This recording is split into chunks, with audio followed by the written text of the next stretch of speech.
Borsia. Yan, isa na namang pagbablog ang mga ganap ngayong hapon dahil unang buwan ng Enero or 2025, dito po nagtatapos ang ating pinaghirapan. Guys, no, ang ating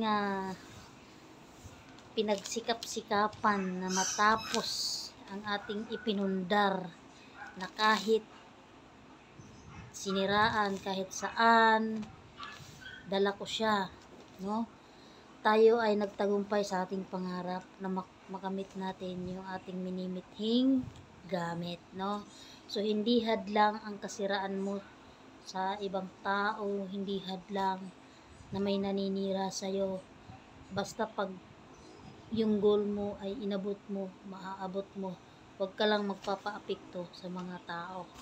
So, yun guys, ito po ay last payment ko na yung aking motor.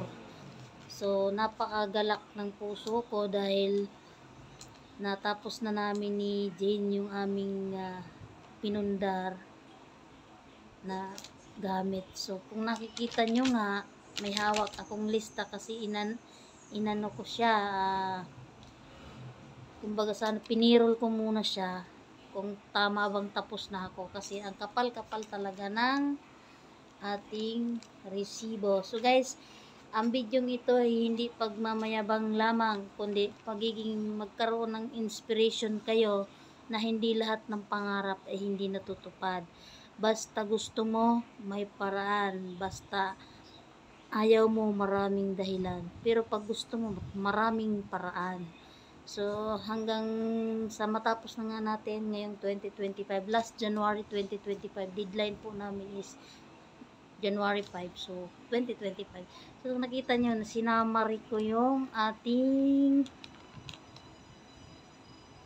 ayan. So, sana makapagbigay ng inspiration sa inyo ang ating pangarap na walang hadlang na kahit sino mang taong tumapak sa atin ay hindi nila kayang hadlangan ang ating pangarap. So, papakita ko sa inyo, 2 years na po yung aking motor pero hindi po yan last pag.